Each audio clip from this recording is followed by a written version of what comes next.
Oh, Bejeebus. That came out of nowhere. Beauty. I wasn't ready for it. Just like most things in my life. Hello, Cinema Peeps! Hey, Cinema Peeps!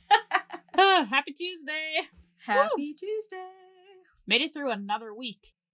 You were joined by the gals who both went to the dentist today, so their teeth are fantastic. At least I hope so.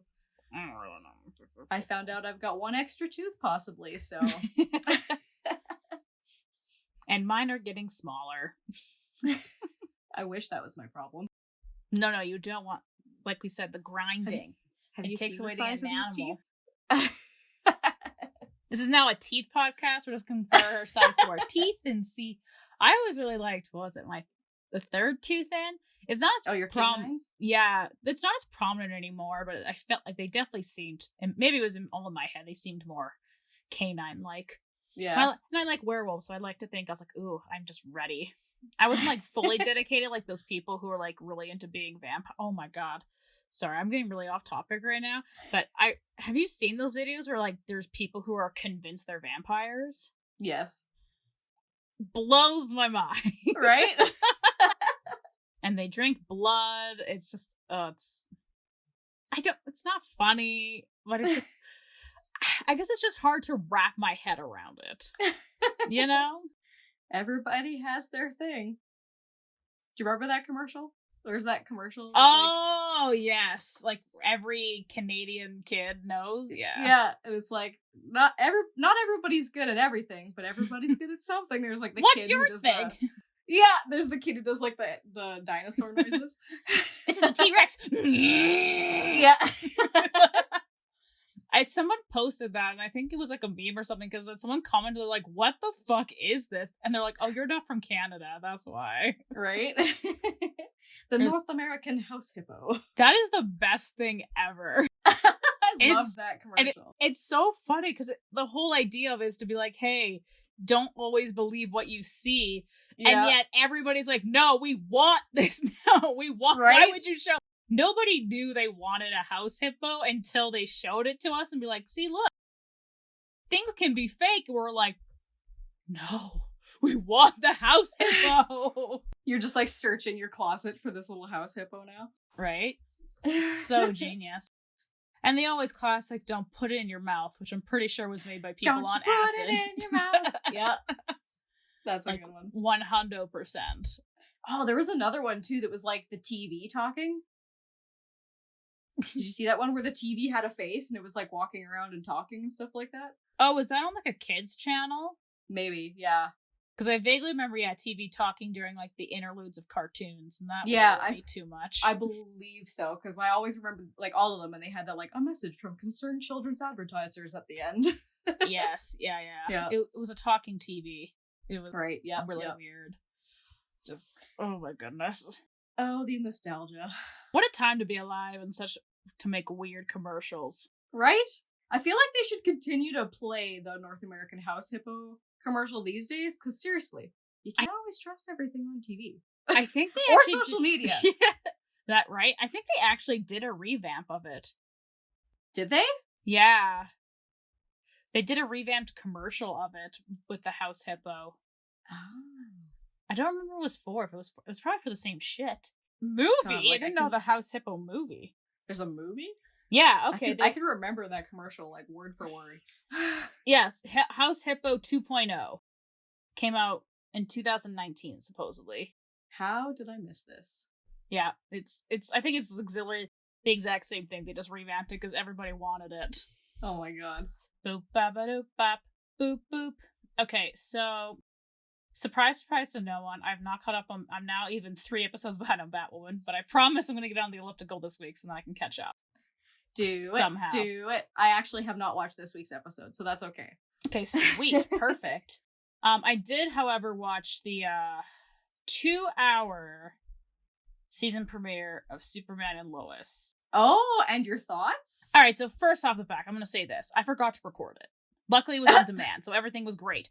However, so when something is an hour long on TV, traditional TV, right? If it's an hour long, there's fucking commercials. So typically it's 45-ish minutes then the episode, maybe a little under. little over, but it's usually around the roundhouse of maybe to 44 to 46 minutes long, not including commercials. So in my mind, if you are advertising something that is a 2-hour premiere, I'm then expecting that to be kind of double. So maybe an hour and a half. Honestly, even a little bit under, you know? That's what I'm expecting. It's an hour. That is because there's another half of, like, a special they did with, like, a bunch of the actors from, like, other CW shows talking about the making of it and, like, all the, like, the creators and stuff. I know, I didn't record that half either. They should have, they promoted it that way, but they kind of, like, it was misleading in a sense. So yes, that's why it was considered a 2-hour premiere, is because there was a whole other half after the fact, if you watched it live, that there was this whole thing with the creators and stuff. Yeah, I know. Like I feel your pain. Okay, good. That makes more sense, because I was just literally looking at it and I was like, I don't understand. You're like, do you know how to count? Yeah, no, in my head. Do you know how to count? But anyways, do you want to start with your thoughts, or? Sure, yeah. So, I enjoyed it. I thought it was darker than the other CW shows. My only confusion and question is that it doesn't seem like they're staying to the timeline that this version of Superman correlates with the CW Arrowverse. But again, it's the first episode. They're just kind of like, you know, trying to get a head start on his storyline, and this is technically years after all of the Arrowverse stuff happens. Yeah. So hopefully they'll mention a little bit about it, but like there was no mention of Supergirl, and I thought for sure I don't know, like I thought for sure in the Arrowverse part of it all, like during the Supergirl series, that he and Lois were already living on the farm. Because there was at one point where she went to stay with them for a little bit because she had to like hide out for whatever reason. And I thought that they were already living on the farm, but maybe they just met her there and it was still his parents' farm at the time. I don't know. I'll have to go back to watch. But that confused me a little bit because I'm like, so are we just like not associating with the rest of the Arrowverse at all? Or so, but yeah, hopefully I'm kind of just chalking it up to the fact that the multiverse exploded and it was just reshaped. Right.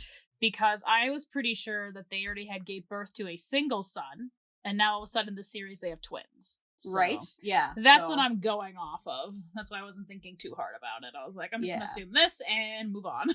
Yeah. So far, I'll hurt my brain. Right? So far, I'm enjoying it. I think it's kind of a neat storyline that, like, you know, it's the kids now that are taking more of a prominent role in the story. It's not so like it's his struggle as a dad. It's less about like he's trying to balance his Superman life and his Clark Kent life as a dad. So I think that's going to be kind of interesting to see. On another note, just because I read this the other day, after the Superman and Lois thing, there was that whole special that I was telling you about. Apparently, they showed a shot of like the Crisis on Infinite Earths thing when they had like all of those guys together finally, and it was supposed to be like, this is the new Justice League. Apparently they like cut Ruby Rose out of that completely.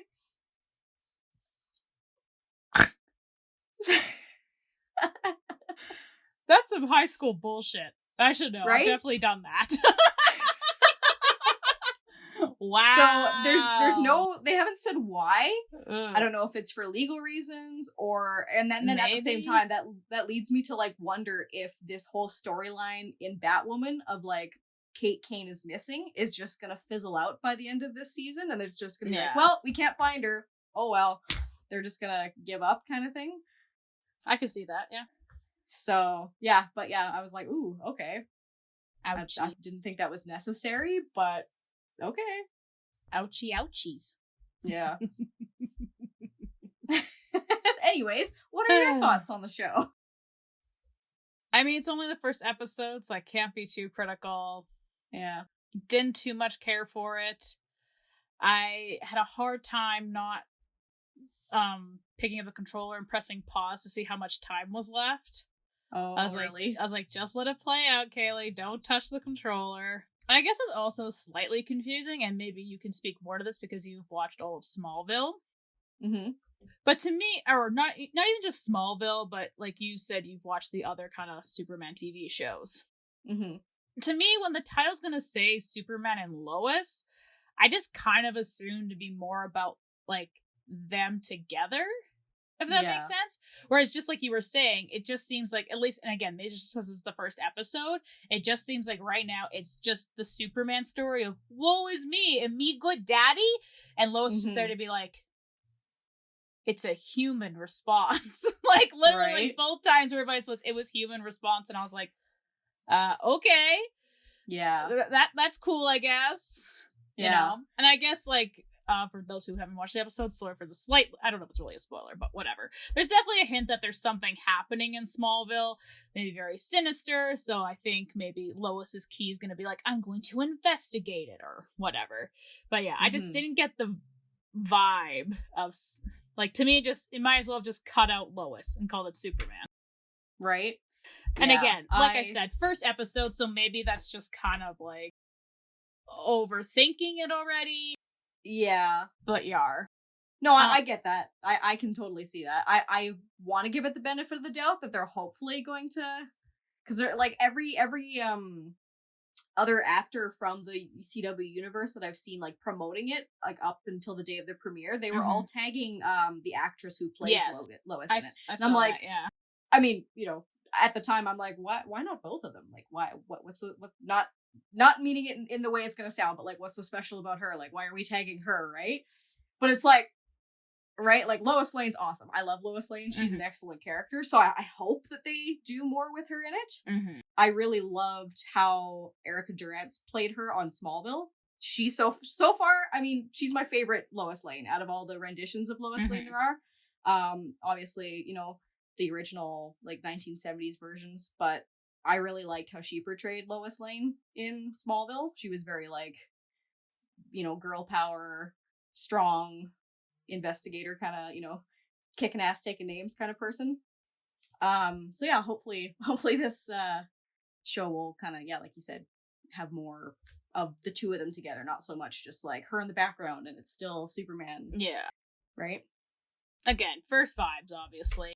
Yeah. The other thing is, again, like you were mentioning, just the way it was shot. It definitely had like a cinematic feel to it. Like that's what they were going for, which I mean, I thought was okay. It definitely separates it from the other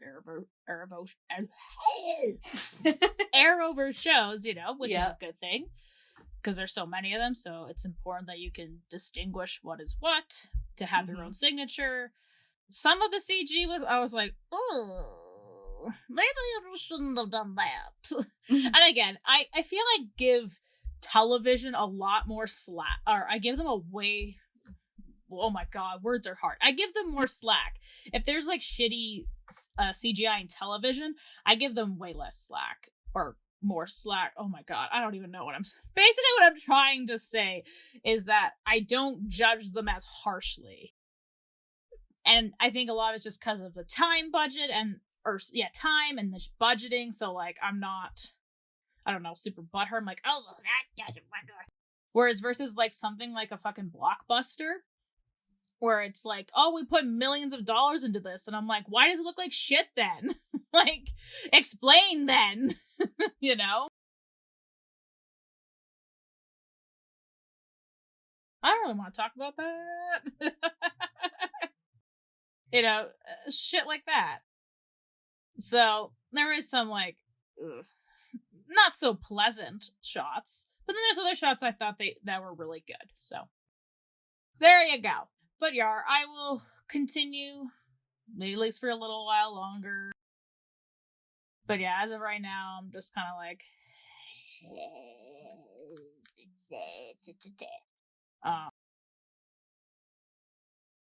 oh, for sure. I was just gonna say, like, maybe Supernatural as well. Because I feel like they've done some pretty good work. Yeah, maybe not overall, but you know, this is pretty good.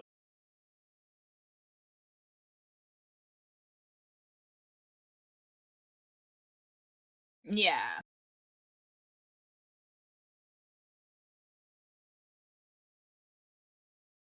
Right. Mm-hmm.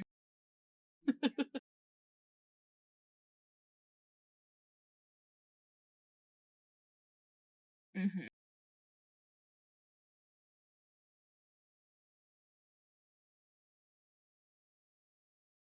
Mm-hmm.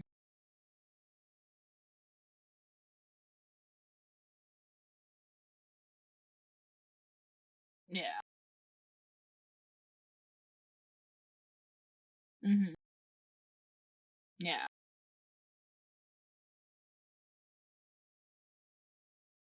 Mm-hmm.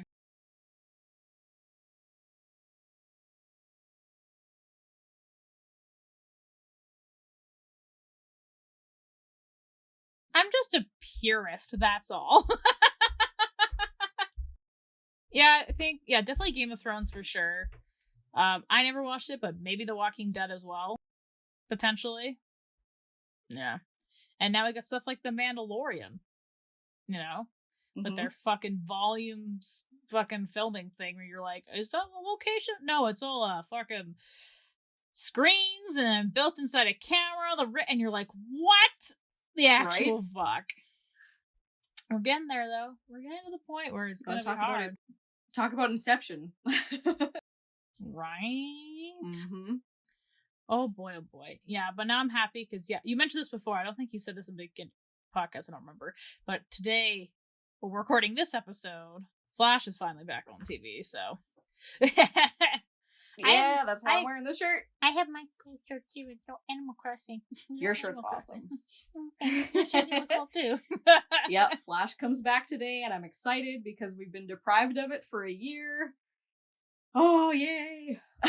I am curious what their plan is exactly. Because I think I expressed this last time, but Nancy Drew, because they were cut short, their first half of this season was just basically wrapping what they were doing in season 1. Yeah. They just filmed the episodes as they would have been and released it. So I don't know if that means the rest of their, like, season 2 is going to, like, the story-wise might be a little condensed this season. Yeah. But I'm curious of what Flash is doing. Because in the little promo stuff I did see, the crazy mirror chick, who I've already forgot her name, but that's fine. The Mirror Master or whatever? Yeah, whoever the fuck she is.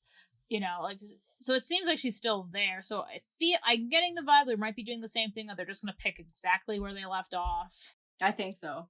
Because they had a pretty big, honestly, it's going to sound bad because I haven't seen it for so long and I don't remember much of what happened last season just because I've been watching so much other things. Yeah. But I do remember there being a big cliffhanger with Iris. I think she disappeared. I'm pretty sure she's still in the mirror world. And there was that scene where, like, Barry finds out he's just been fucking a mirror image of her. And then they're both crying in front of the mirror, but they're like talking to each other, and you're like, God, this is cheesy, but I'm fucking eating this up. Yes. And he's like, I'm gonna run to you, and you're like, fucking do it. Come on, Kendra, how did you forget that? How? Well, I couldn't remember if that was the last episode, but so I guess that's what it was. But I just remember there being a big cliffhanger, and I do remember reading somewhere that's, or maybe it was Grant Gustin himself who said it in one of the podcasts I was listening to, where he's like, yeah, we had to kind of just make like last minute season finale for this, and then like we're gonna move some things that we shot for that like certain episodes and move them into next season so that it kind of makes more sense with what we're going as, but it's just going to continue as we go. So yeah, I think they're probably going to do the same thing that Nancy Drew did. Which, I mean, is very tough, but I think they can do it. Although, it's been so funny. I don't think I mentioned this. I don't remember if I mentioned this in the podcast last time, but since I've been rewatching Glee, Grant Gustin has appeared. I've just been sending Kendra so many Snapchats. Oh, I was going to ask you, actually, which season does he come in on? Season 3. Okay, it is season 3. Okay. Because I'm getting close. I'm on just starting season 2 right now. I think I'm on the Britney Spears episode. Oh, so it's like the second episode, I think. With Carl, the hot dentist. Right? I was thinking to myself, I'm like, what? When does Grant actually come into Glee? I can't remember. So, season 3. Season 3, yeah. And again, I wanted to look this up, his IMDb, because I sent Kendra this snap, because there's this line where his character Sebastian, Blaine, and Kurt are all at this cafe, and Grant Gustin's character Sebastian's been like really hitting on Blaine, but then Blaine kind of gets up. He excuses himself to get coffee or something, and then Kurt just like attacks him. And he's like, "I don't like you. I don't like your CW hair." And I was just like, "What?" I wanted to look it up. I was like, was he on it? I was like, maybe he was on a CW show even before The Flash, or he saw the future, right? Or was he starting to film The Flash at that point? Oh God, no way! Because okay. Because Glee premiered 2009. And when Arrow first premiered, we were just finishing college, or God, it's gonna age us, finishing college in 2013. Right, okay. So, and I think season 3, I think the start of season 3 would have been 2011-ish. At least when it probably aired, and they probably filmed it maybe. Oh no, they probably still filmed it maybe late 2010, early 2011. So I don't think so, because The Flash didn't premiere till what, 2014?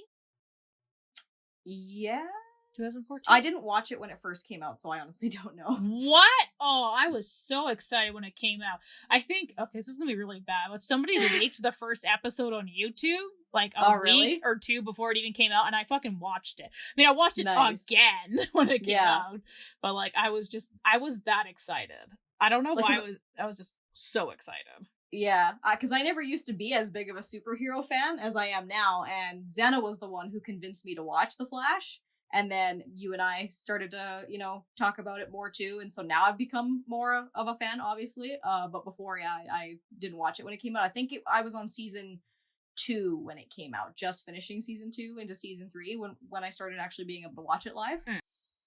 But yeah. Yeah, so I just looked it up. It was 2000. I just looked it up, and it was 2014 when the first episode premiered. Okay, cool. And I think because he first showed up on Arrow, so that might have been 2013, maybe when he first. Now I've got to look that up now too. It's funny. I was reading an article that they were saying that I think Greg Berlanti, the creator of all these shows, The Flash was his favorite superhero character out of all the DC superheroes.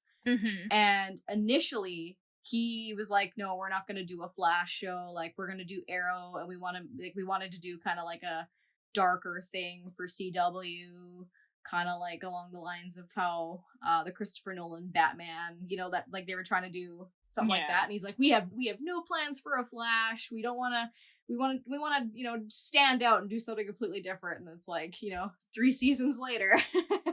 Right. Yeah. Okay. Yeah. So 2013 is when he first showed up on Arrow. So yeah, that makes sense. Yeah. I just, I mean, obviously, I think the decision paid off the way they did it, that it is and I mean, to be fair, like, it makes more sense to be a contrast to Arrow at the time. That was, yes, their darker show. So to have the lighter show, I think, just works out way better. So it just still baffles me how they're just like, it needs to be dark. I'm like, why? Don't get me wrong. Kaylee, emo, 13-year-old would have absolutely agreed.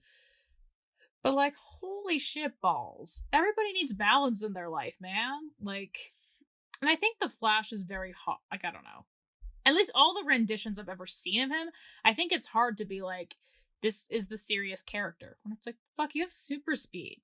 Yeah. Like, the amount of potential for hilarity is through the roof with that kind of superpower, So why not? Yeah. It just always baffles me. That just reminds me of what, I don't think it was director Josh Whedon. No, who was it? Zack Snyder, who was all like, my Flash is going to be so much better than the CW Flash. Yeah. And then he literally was just like, the same shit. I was like, what the actual fuck? Yeah. And again, I think it was just having a hard bias, for sure.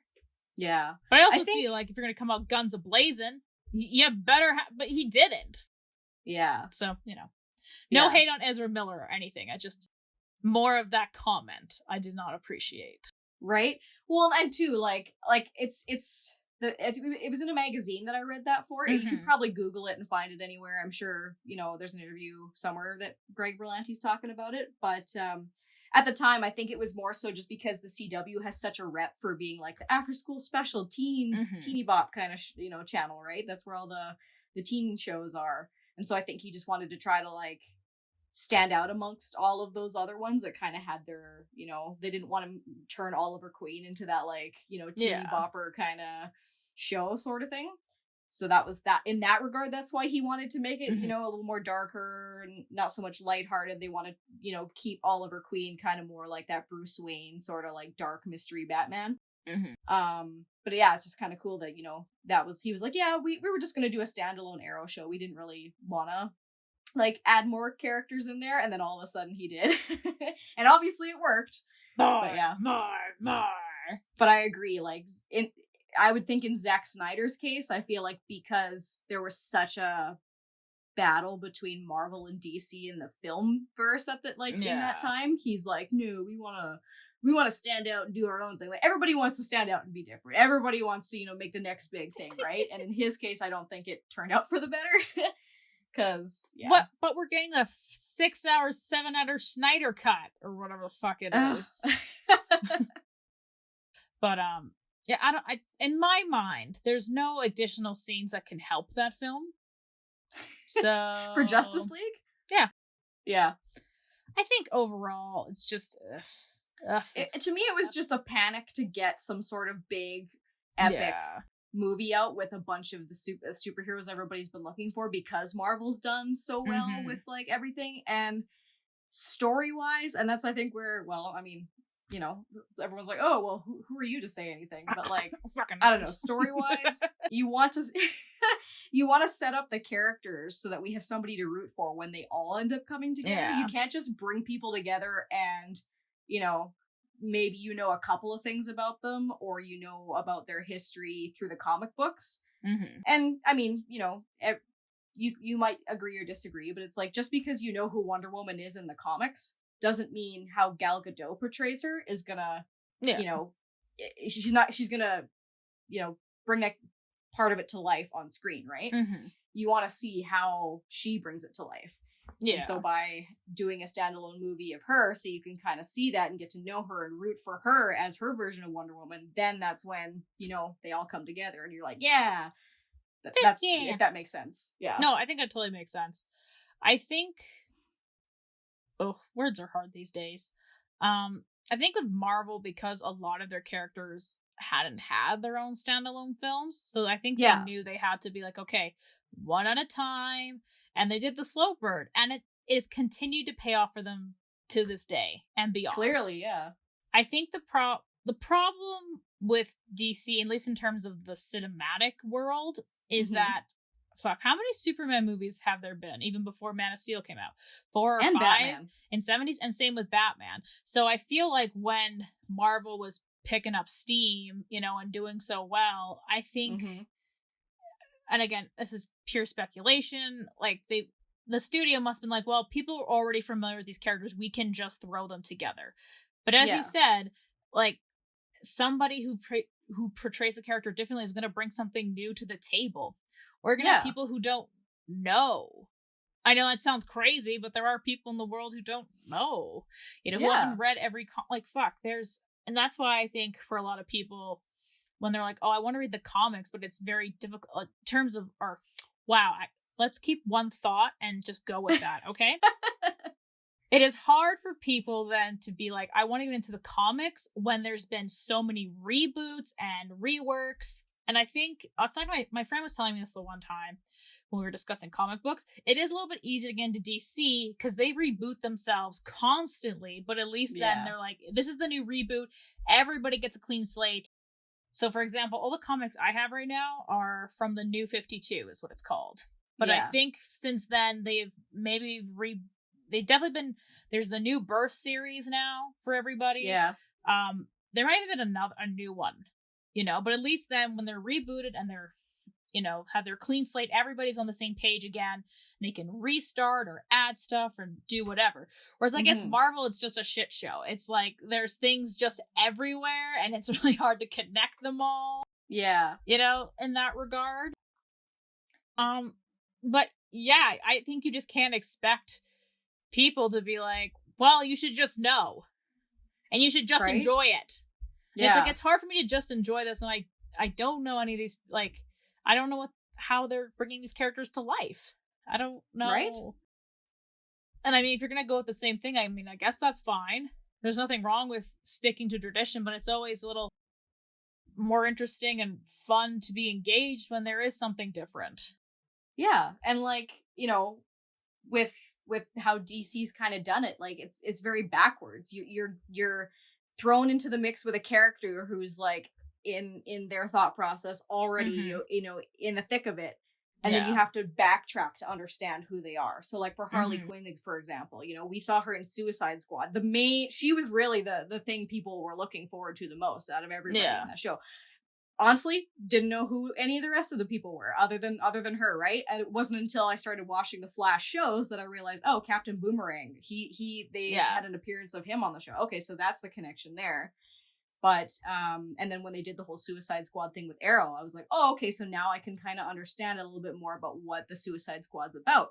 But Harley Quinn, she was the thing. And now all of a sudden we had the Birds of Prey, which was kind of like you got to know her a little bit more as a standalone character. It wasn't her background, like her origin story, but you still kind of got to know her a little bit more. And so now you can kind of appreciate her more as a character, but still we're having to backtrack. Yeah. And same thing with like Ezra Miller's Flash, right? Like his whole backstory is completely different to Grant Gustin's on the CW, you know? And so even then too, so I'm like, well, because his whole thing is his dad, like he's not a scientist or anything, right? No, they're both dads are in prison. Yeah, but like from what I remember in the Superman versus Batman, when he has that little like thing with him, or Justice League, whichever one they first meet him in, he's kind of awkward, he's a loner, he doesn't have any friends, whereas like Barry Allen on the Flash, he's got all the friends, he works at Star Labs. Like there's that contrast between the two. They've kind of went a different route with his version. Sure. Yeah. I don't think it's enough, but yeah, sure, you're right. Yeah. But at the time, I'm like, oh, okay, so they're doing kind of something different with his version. So obviously there's a different version of the Flash that exists maybe in the comics, and this is his part of it all, or did the CW just kind of rewrite him a different way just to kind of make him a little more, you know, interesting or relatable or whatever, you know? Because as far as I remember them saying, I think, talk about like, let's stick to one thought, right? I think now that I recall, they said that like Grant Gustin's version of the Flash is kind of like a combination between Barry Allen and the Kid Flash in like the comics, or like one of the versions of the show, because he's got more of that kind of lighthearted, you know, good-spirited kind of character. I don't know. Now I'm starting to just ramble. That's what everybody's tuned out by now. And off. And off. But I think at this point, nobody's going to come close to Marvel. Right. I think Marvel's just going to plow everybody down. Yeah. I can't remember where, maybe it was a documentary. I don't remember where I watched it, but they were talking about like in the early days of Marvel, they're like, oh yeah, they didn't believe in like seeing a Marvel movie was like, oh, because yeah, back then comic book movies were a hard sell. And now, boom. It's basically the only thing out there now. Right? Disney, with Disney Plus shows and everything else. Oh god, we didn't even talk about WandaVision, but I think you know what, this will be good. Wanda's season finales this week, so then we'll have oodles to talk about. Right? We'll be a little bit more on like closer to in sync with being up to date with everything. Right? It'll be perfect. Yeah. Well, that's our episode today, Cinema Peeps. So we hope you guys enjoyed what we were talking about. We took a little bit of a break from WandaVision and kind of got to talk about some other cool things. I mean, it's still superhero related because that's mostly what we talk about on here. But if you enjoyed it, give us a like, subscribe to the channel, and leave us some comments, you know? Join the conversation. Give us your thoughts. What do you think? And with that, we'll see you next Tuesday. Goodbye, Cinema Peeps. Goodbye. Monkey. Monkey. And